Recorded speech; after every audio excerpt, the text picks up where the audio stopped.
Yes, let us move forward. This lesson on the pleasures of no longer being very young.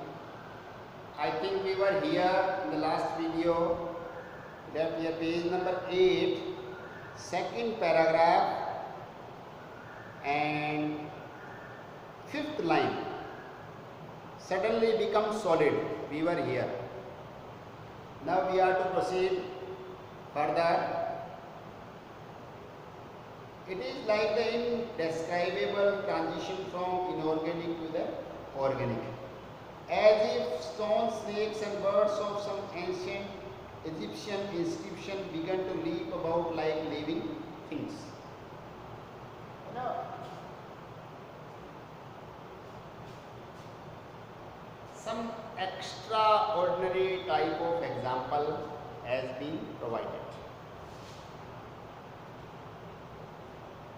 For the students of arts, literature, somehow tough. But tough things should attract us. कठिन चीजें करने में आनंद आना चाहिए. चुनौतियों को हमेशा स्वीकार करना. क्या बता रहे हैं? देखिए, ये कैसा है? क्या एज में आना, प्रौढ़ अवस्था में आना कैसा है? कुछ ऐसा है. Indescribable transition. First thing, indescribable transition is that can not be described in words. शब्दों में जिस अनुभव का वर्णन एज इट इज नहीं किया जा सकता, दैट इज इनडेस्क्राइबेबल. अनुभव हम डिस्क्राइब करने का प्रयास करते हैं, हमेशा ध्यान रखें. We can't convey them as it was in 100% form. Mind it. 100% कोई भी अनुभव है वो शेयर नहीं होता, क्योंकि वो जिस अनुभव करने वाले को हुआ है उसके लिए एज इट इज मीडियम. अगर दूसरे को वही अनुभव हो जाए तो हो सकता है प्रैक्टिकल. जैसे आपने जो खाया वो आप मेरे को खिला दो तो मेरे को वो अनुभव हो सकता है कि अच्छा इसने ये खाया. अब आपने खाया, आप उसका वर्णन कर रहे हो बहुत अच्छा अच्छा, तो मेरे को वैसा अनुभव कभी नहीं आ सकता जैसा आपको खाने से आया. आप बता सकते हो. ये इनडेस्क्राइबेबल ट्रांजिशन. ट्रांजिशन क्या होता है बेटा? बदलाव. और बदलाव भी कैसा कि जैसे कोई रूप बदल जाए. देखते देखते आप सपोज करें कि हम कोई तालाब देख रहे हैं, वहां पे हमको आइस मिले. क्या हो गया? Transition. Water was there, water is there in the ice, but form has been change completely. कैसा ट्रांजिशन है? From inorganic to organic. लगभग वही बात है. इनऑर्गेनिक टू ऑर्गेनिक का मतलब क्या है कि निर्जीव से सजीव में. अरे कोई चीजें, वही बात ये बार बार बता रहे, जिनको हम युवावस्था में मृत प्राय मानते हैं, निर्जीव मानते हैं, और वो जैसे एज आती है हमारी, मैच्योर होते हैं, तो हमें वो बड़ी जीवंत लगने लग जाती है, जीवंत हो उठती है हमारे सामने. उसी चीज को इन्होंने इनडेस्क्राइबेबल ट्रांजिशन कहा है. Inorganic to organic. तो समझे, इनऑर्गेनिक से ऑर्गेनिक का मतलब क्या है? निर्जीव से सजीव में आ जाना. और कैसा है? एक और एग्जांपल सुनिए. As if stone, snakes and birds of some ancient Egyptian inscription began to leap about like living things. Inscription क्या होता है बेटा? जो उकेरा गया होता है। आप लोगों ने देखा होगा अपने यहाँ भी मंदिरों में दीवारों पर तस्वीरें, मूर्तियां पिल्लरों पर उकेरी हुई होती हैं। जीवों के भी होते हैं अपने यहाँ, मोर के, बैल के, हाथी के, खूब सारे सजीव से दिखने वाले चित्र होते हैं, पर होते तो वही हैं, उकेरे गए इंस्क्रिप्शंस। अब आप ये बताइए, वो लीप अबाउट का मतलब जंप करना, जीवंत होना भी दीवार पे बनाए हुए स्नेक चलने लग जाए तो कैसा अनुभव होगा? क्योंकि वो तो हमारे लिए क्या थे, डेड, इनएनिमेट, और अब कैसे हो गए, एनिमेटेड, जीवंत हो गए, लाइव। तो युवा अवस्था में वो चीजें ऐसे लगती है जैसे अपन बोलते हैं एक है, बस है, कोई ज्यादा उसका सिग्निफिकेंस, इंपोर्टेंस, अपने को क्या बताया था, देखो, levels upon antiquities, dusty levels, मिट्टी लगे हुए, तो वो ठीक है। अब उस पर कौन ध्यान देता है? खराब हुई चीजें हैं पुरानी, वो किस लेवल की है, पड़ी है, उनका अपने देखते हैं कि हाँ बनी हुई है, देखा था, है। अब उन्हीं में जीवन नजर आने लग जाएगी, अरे तो जीवित है। उस समय हमें लगता था कि ये तो है, बस ठीक है, निर्जीव है। तो ये युवा से वृद्ध में आने का ये समझे कि एडवांटेज है कि हमें चीजों में जीवन है वो प्रत्यक्ष दिखाई देने लग जाता है कि ये चीजें निर्जीव नहीं है, ये सजीव है, हमारे जीवन के लिए बड़ी महत्वपूर्ण है।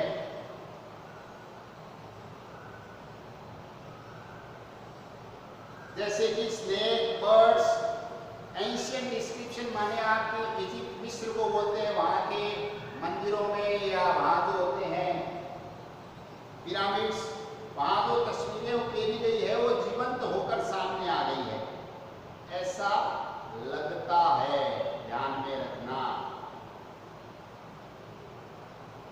The thing was a dead maxim when we were alive with youth. The thing was a dead maxim when we were alive with youth. कि हम जब युवा थे तो वो चीजें हमें मृत प्राय कहावत के समान लगती थी। यहाँ ठीक है, होता है, मान लिया, बस, इससे ज्यादा कुछ नहीं। अब जैसे आप लोगों को बताते हैं, आप में से कुछ एक पूरा सीखने का प्रयास करते हैं, कुछ देखते हैं हाँ ठीक है ऐसे ही कर रहे हैं, हाँ है भाई ये पाठ सिलेबस में है, करा रहे हैं, करा दिया होगा, पहले भी कराया। अभी जब परीक्षा आती है ना, जब सारा का सारा लोड एक साथ आता है कि अरे उसमें क्या बता रहे थे, उस दिन क्या बता रहे थे, डेड मैक्सिम्स कम अलाइव। स्टूडेंट्स के संदर्भ में आपको, स्टूडेंट्स के जीवन कब होती है, जब परीक्षा आती है। अब जीवन में हमेशा परीक्षाएं नहीं है, अपना अनुभव है कि जब अनुभव आता है तो ऐसा लगता है कि हमने उस समय इनके बारे में, अपनी सराउंडिंग के बारे में जो अवधारणाएं थी वो ज़्यादा सही नहीं थी। अब जो समझ में आ रहा है वो इनको हम जीवंतता से समझ पा रहे हैं। Thing was that maxim when we were alive with youth, युवाओं के साथ जब जीवित होते हैं, जीवंत होते हैं, वो सारी चीज़ें मृत प्राय, क्योंकि वो प्रसंग में नहीं होती, वो हमारे दिनचर्या का हिस्सा नहीं होती, हम उनको एक बस फॉर्मेलिटी मान के छोड़ देते हैं। Even as we are dying, the whole world is coming to life.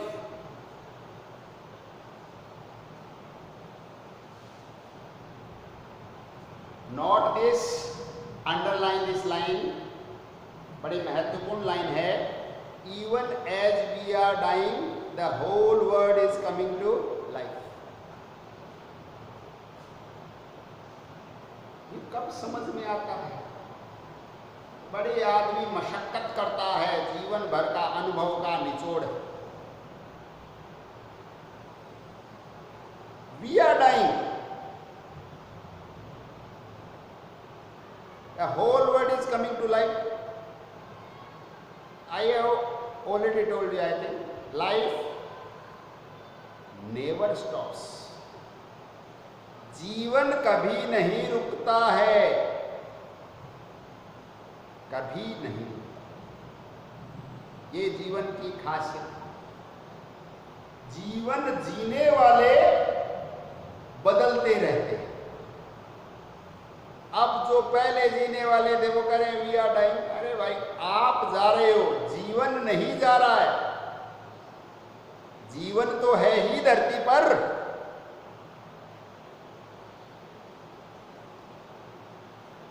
किसी व्यक्ति के चले जाने से जीवन थोड़ी रुकता है। हजारों, लाखों, करोड़ों उदाहरण हैं। करोड़ों लोग चले गए, जीवन तो चल रहा है ना, और बाद में भी चलेगा। ध्यान, ये अनुभव अत्यंत महत्वपूर्ण अनुभव है इस जीवन का। ये युवावस्था में लगभग नहीं के बराबर। युवावस्था में हम इतने अधिक सेल्फ सेंटर्ड होते हैं कि हम अपने जीवन को ही जीवन मानते हैं।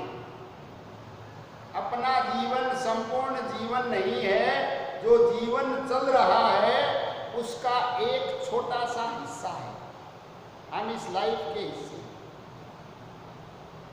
हमारा हिस्सा अगर चला जाता है तो उसको फुलफिल करने कोई दूसरा आता है। कर पाता है, नहीं कर पाता है, कैसा करता है, हमने कैसा किया, ये सब अलग बातें।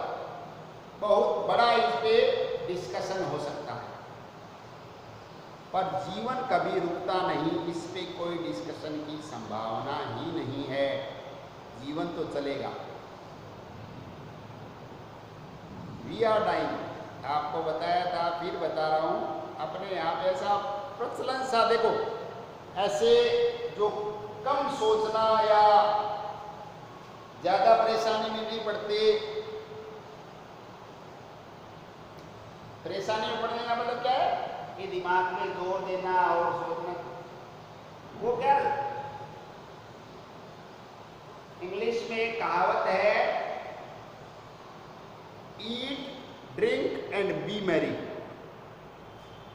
ये खाओ, पियो, मौज करो। अपने यहाँ बोलते हैं संस्कृत में ऋणम कृत्वा हितम पिबेत, कि पीना तो घी है, घी खाएंगे फुल, चाहे ऋण ही क्यों ना करना पड़े, लोन लेना पड़े, कर्ज लेना पड़े।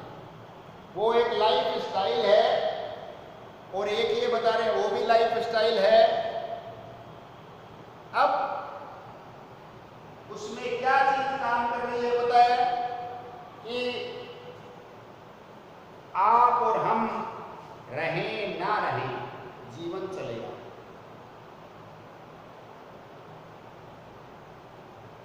ये उस चीज के विरोधाभासी है जो क्या कहते हैं अपने यहाँ एक बात है, आप मरे जग प्रलय, कि अपने मरने के बाद अपनी तरफ से तो प्रलय है, ऐसा भी कहा जाता है। और एक ये अपने को बता रहे हैं, ये भी कहा जाता है कि we are dying but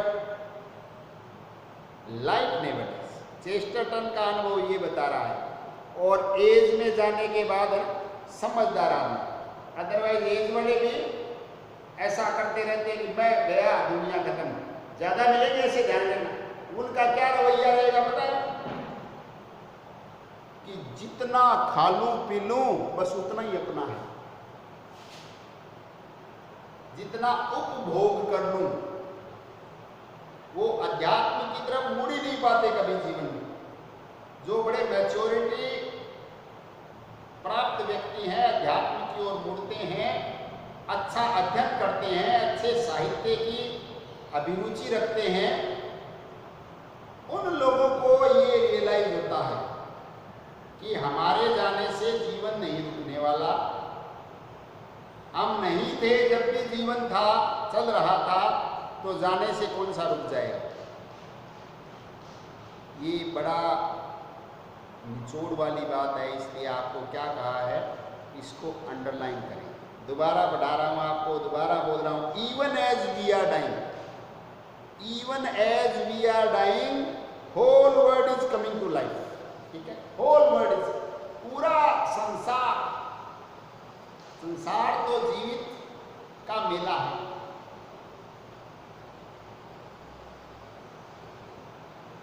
we are dying, आदमी क्या होता है, देखो अपने संदर्भ में ही बड़ा ज्यादा सोचता है आदमी, बहुत ज्यादा आत्म केंद्रित, सेल्फ सेंटर्ड प्राणी है। वरना क्या है, मरना भी इतना दुखदाई नहीं हो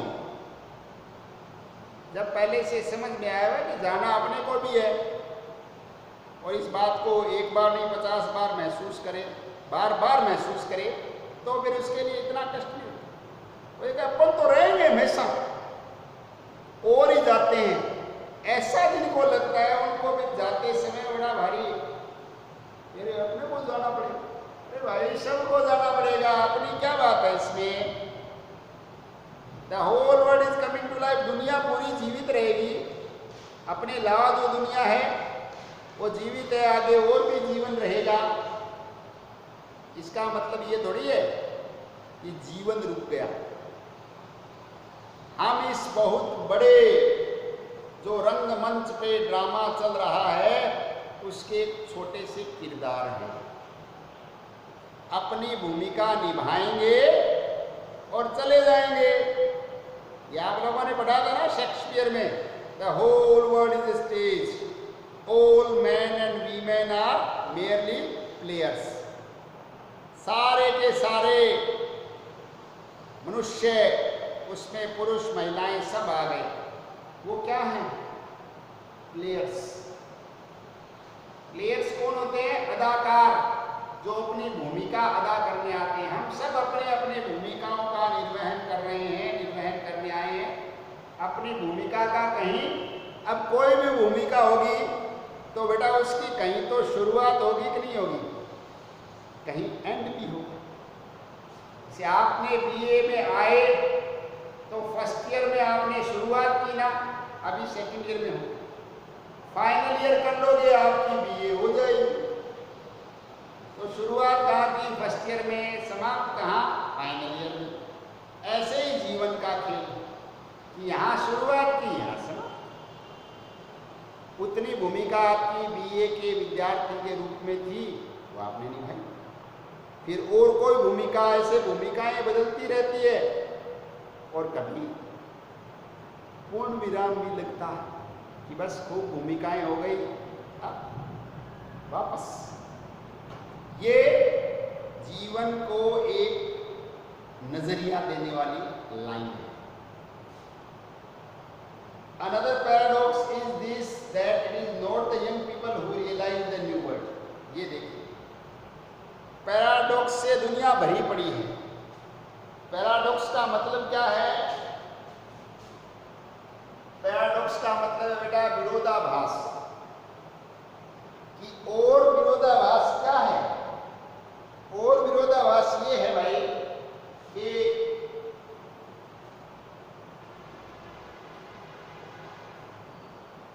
it is not the young people who realize the new world. है बड़ी जबरदस्त बात। अभी दुनिया में नए नए आविष्कार, इन्वेंशंस, खोजें हो रही हैं। पहले भी होती थी।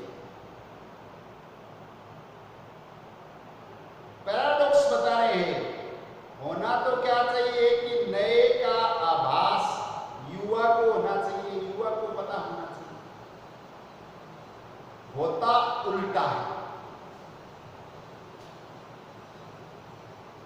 कि जो कुछ नया घटित होता है उसका एहसास पुराने वाले व्यक्ति को ज़्यादा इंटेंसिटी, ज़्यादा तीव्रता के साथ पहले होता है।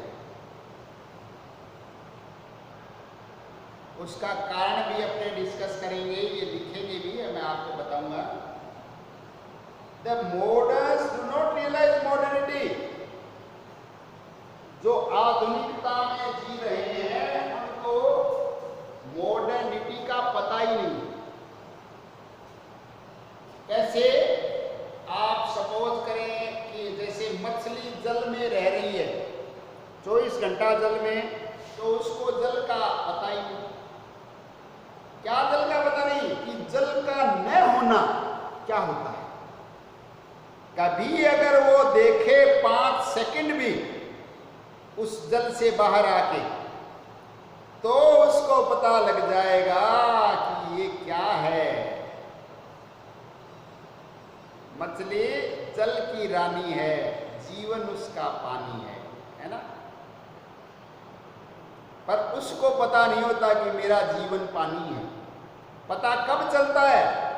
उस पानी से अलग करो, करते ही पता चल जाएगा कि अरे जीवन तो ये था। अपने को पता ही नहीं था, क्योंकि अपन इसी में रह रहे थे, इसी में रह रहे थे, इसलिए अपने को पता ही नहीं था कि अपने जीवन का कारण तो यही है, अपना जीवन ही यही है। इसी तरीके से क्या लिखा है? Moderns do not realise modernity, कि वो तो आधुनिकता में रह रहे हैं, इसलिए उनको आधुनिकता का आभास ही नहीं कि ये कुछ नयापन भी है क्या। वो तो उसको नॉर्मल मानकर चलते हैं कि ऐसा ही होता है। जैसे अभी परिधान आप देखते हैं तरह तरह के, अभी हम लोग पहनते हैं, बच्चे पहनते हैं, उनमें बड़ा अंतर। बच्चों को वो बड़ा कॉमन लगता है कि ऐसा ही पहनते हैं, फटी हुई जींस।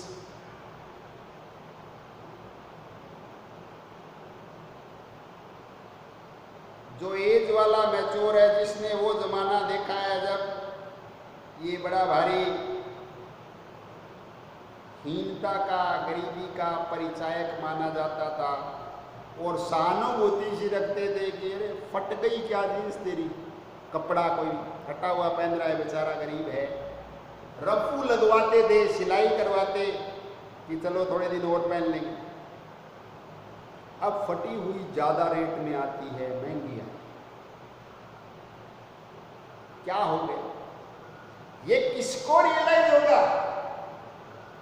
जिसने वो टाइम भी देखा है जब इसके मायने अलग हुआ करते थे, आज अलग हो।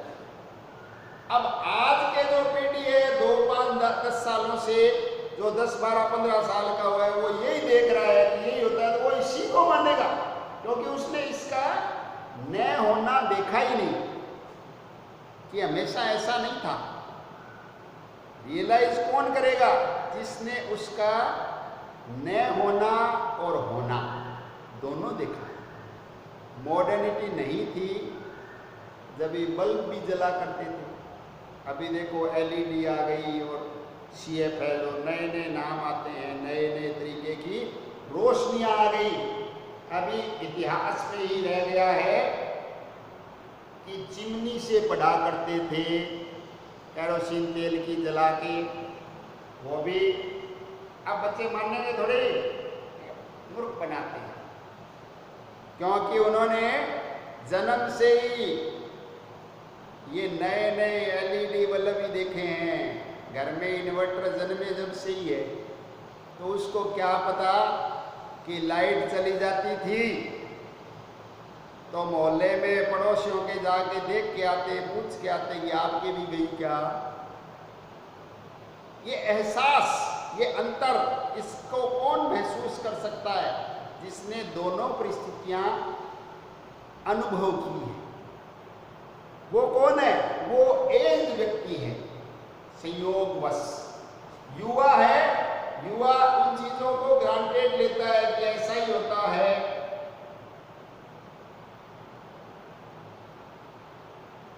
They have stepped onto a moving platform which they hardly know to be moving, as a man cannot feel the daily movement of the earth. और एग्जाम्पल कितना शानदार बता रहे हैं कि जैसे वो एक कोई मूविंग प्लेटफॉर्म समझो आप झूला, कि वो एक झूले पर है, वो झूला मूव कर रहा है, उनको उसके मूव करने का एहसास ही नहीं है, क्योंकि उन्होंने उसको कभी रुका हुआ देखा ही नहीं। कैसे? जैसे धरती अपनी अक्ष पर घूर्णन कर रही है, आपको पता है, मेरे को भी पता है, हम लोग पढ़ते आए हैं कि पृथ्वी परिक्रमा कर रही है, परिभ्रमण करती है, परिक्रमण परिभ्रमण दोनों गतियां, पर अपने को पता थोड़ी होता है उस गति के कारण ही दिन रात बनते हैं, ऐसा हमें पढ़ाया गया।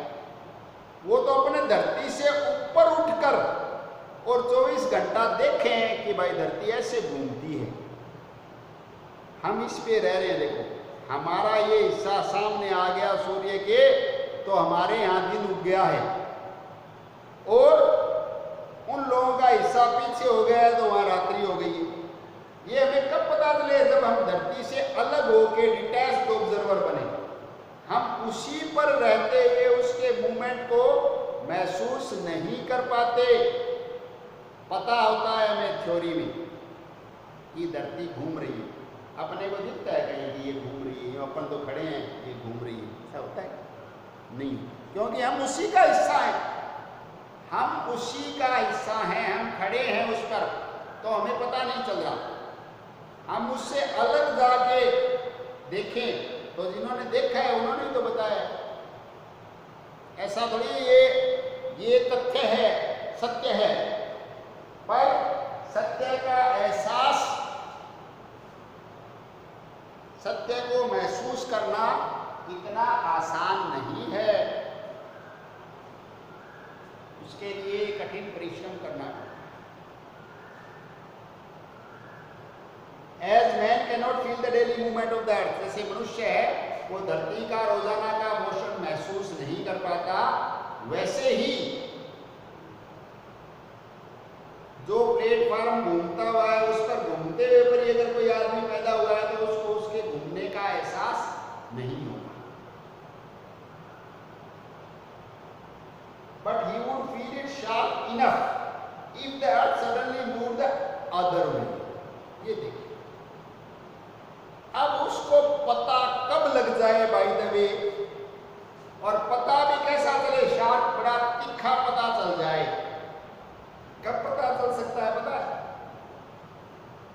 If it moves the other way, suddenly move the other।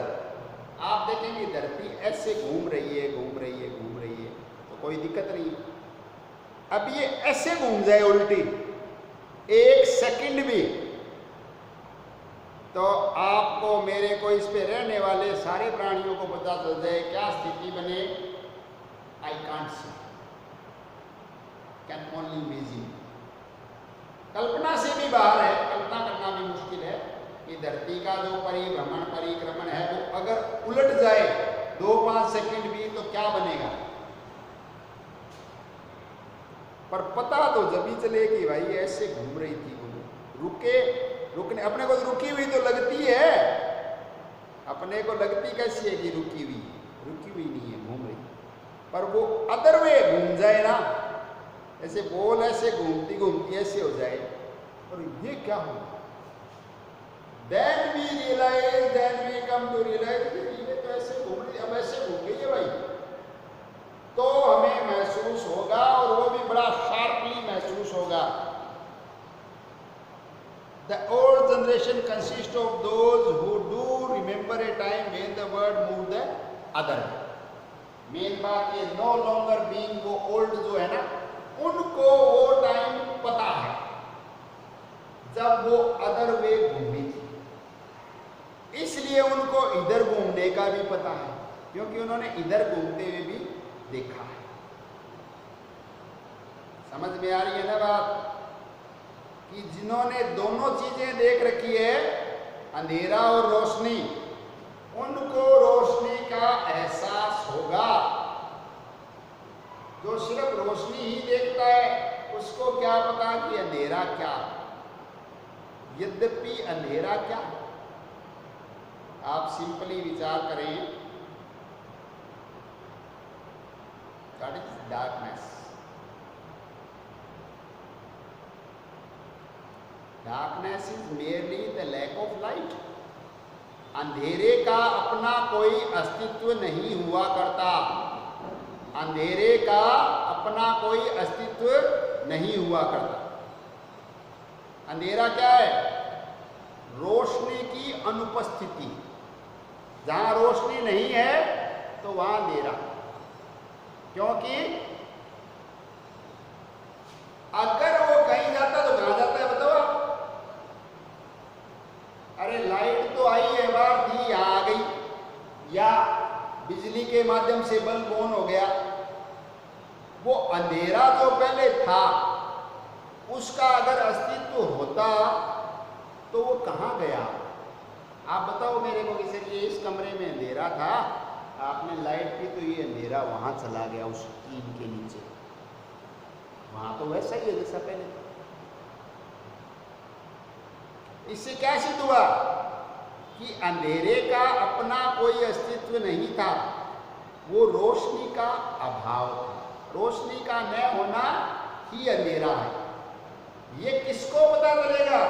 इसने रोशनी का न होना भी देखा है और रोशनी भी देखी, तो उसको पता है कि रोशनी का न होना अंधेरा होता है। और रोशनी आते ही तो युवा जैसे रोशनी में जी ही रहे, तो वो उस रोशनी को क्या करते हैं? टेकन फॉर ग्रांटेड, कि ऐसा ही होता है। अरे भाई ऐसा ही नहीं भी होता। ये आपको कभी अनुभव होगा, आपके जीवन में ऐसी कोई चीजें आएंगी जो पहले कभी नहीं थी और जिनके बिना आपने लगभग अपना आधा जीवन जी लिया, फिर देखेंगे तुम्हारे जमाने में तो था ही नहीं। और अब देखो यही इसी से सब कुछ हो रहा है। इंटरनेट है, अभी कहाँ इंटरनेट सुनते थे? ऐसी पीढ़ी है बैठी जिन्होंने इंटरनेट का नाम ही नहीं सुना। और ये देखिए विरोधाभास और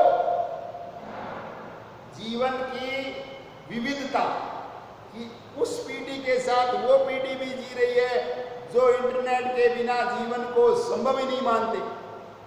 इंटरनेट बिना तो पूरा जीवन रुक जाता है। दोनों पीढ़ियां एक साथ इस समय धरती पर मौजूद हैं। उनका अनुभव है जो उसमें ही पैदा हुए, उनका अनुभव। They do feel sharply and clearly the echo which is beginning, for they were there before it began. Echo क्या होता है बेटा? एरा, स्पान, समय की अवधि, युग। वो उस इको को, युग को, एरा को, समय को, परिवर्तन को अच्छी तरीके से महसूस करता है, जानता है, जो उसके शुरू होने से पहले भी वहां पर मौजूद। यही मैं आपको बता रहा हूं कि जो अंधेरे में मौजूद था वो रोशनी के अस्तित्व को अच्छी तरह से जानता है, पर जिसने रोशनी ही देखी, अंधेरे में था नहीं कभी, वो रोशनी के अस्तित्व को उतना बेटर नहीं समझ पाएगा जितना अंधेरे में रहा हुआ व्यक्ति समझ पाएगा। इसी तरीके से कोई एरा, कोई नए डायमेंशन, नए आयाम जीवन के शुरू होते हैं किसी व्यक्ति के सामने, तो वो उसको महसूस कर पाएगा। मैं हर बार बच्चों को, आप लोगों को एग्जाम्पल से बताता हूँ कि हमारी पीढ़ी भी वो पीढ़ी है कि हमने जिस माध्यम से अभी आपको ये वीडियो बनाकर भेज रहे हैं ना मोबाइल से, इस मोबाइल के बिना, मोबाइल के न होने पर भी एक अच्छा खासा जीवन का हिस्सा जिया है बड़े इत्मीनान से। अभी आप लोग जिस एज में हो, 5, 7, 10 साल से ज़्यादा जन्मे हो, जब से ये देख रहे मोबाइल तो पापा के पास होता ही, आपके पास भी है। ये न था जब क्या जीवन नहीं था, खूब जीवन था, खूब मनोरंजन के साधन भी खेलने के होते थे, आउटडोर गेम्स भी। पर आप लोगों से बेटर आपसे आने वाली जनरेशन है, आने वाली का ना आगे वाली, उस जनरेशन को पता है। और आने वाली जनरेशन तो सोच ही नहीं भाई, वो तो जन्मे ही हम जैसे जो बच्चे हैं वो तो मोबाइल से ही खेलते हैं। वो ऐसा तो नहीं सोचते हैं कि ये कभी मोबाइल नहीं था। वो सुनने वाले फ़ोन होते थे। मैंने ऐसे व्यक्ति भी देखे हैं, हंसने की बात नहीं, उनको फ़ोन कान के लगाने का पता नहीं होता था। जहाँ ईयरफोन होता है उसमें ऐसे बोलते थे क्लियर, फिर बताना पड़ता था कि माँ जी ये कान में लगाने का है, ये बोलने का। वो फ़ोन भी नहीं होते। हमारे से पहले वाली जो पीढ़ी है उसने वो भी देखा है कि कोई फ़ोन नहीं था। मैसेज है वो डाक या चिट्ठी से या संदेश वाहक भेजकर ही पहुंचाए जाते थे। उन्होंने भी जीवन जिया है और आप भी जीवन जी रहे हो। इसका जो ओवरऑल इम्पैक्ट कौन बेटर बता सकता है? जिसने न होना भी देखा और होना भी देखा, दोनों का एक समग्र अनुभव लिया है कि अभी पिछले 10 साल से, 10 से भी ज़्यादा माने 15 साल से ज़्यादा, 20 साल लगभग, ये सारा का सारा जीवन इसी से चल रहा है। लगभग ऐसा लगता है कि गतिविधियाँ मोर और लेस इसी से संचालित हो रही हैं। जबकि अब जो 25 साल पहले जो 1990 में पढ़ता था, 1994 में जो विद्यार्थी था, ये तो कोई मोबाइल जानता ही नहीं था।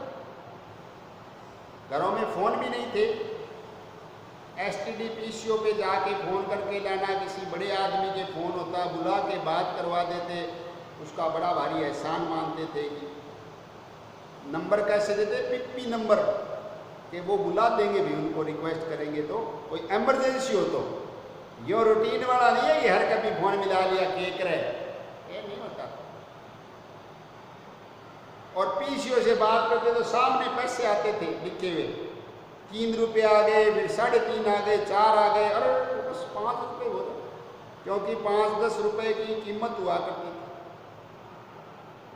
नहीं बस इतनी बात नहीं, 10 रुपये की बात करिए, बहुत बड़ा खर्चा करिए। मान ऐसे रोजाना बात करें, कैसे बात बनेगी? ये उस जनरेशन को पता है जिसने उनका सारा जो संचालन एक्टिविटीज देखी है। और अब ये देखा है कि अब सारा अनलिमिटेड, तो कोई वैल्यू ही नहीं बची। वर्थ कब होती है? जब चीज़ें कम होती है, नहीं होती, तो सोचते यहाँ बैठा हुआ अमेरिका बात कर सकता है 1 मिनट में, 1 मिनट ही नहीं, सेकंडों, बिजली की गति से जाती। अब पॉसिबल हो गया है। पॉसिबल क्या? रूटीन का काम है।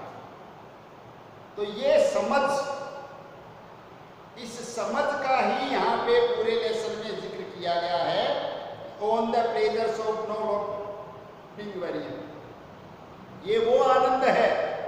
अब देखिए, उस व्यक्ति ने दोनों प्रकार के आनंद उठाए या नहीं उठाए, जिसने इन सब चीज़ों का न होना भी देखा और उस काल में भी आनंदित रहा, जीवन में जैसी परिस्थितियां रही उनको जिया, और अब ये सुविधा बहुत ज़्यादा बढ़ गई, ऐसा हो गया तो भी जी रहा।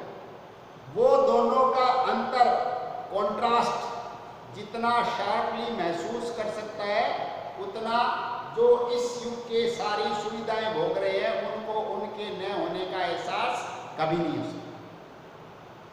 ये मुख्य इस चैप्टर में हमें बताया गया है कि वो ईपो एरा शुरू होने से पहले, शार्पली एंड क्लियरली ईपो which is beginning, for they were there before it began, क्योंकि वो वहां पर कब थे? जब वो एरा शुरू नहीं हुई थी, जब भी थे।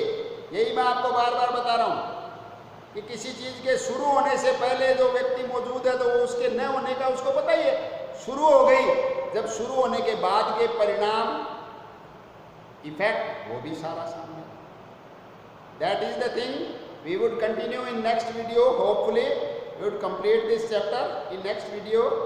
Thank you very much for today.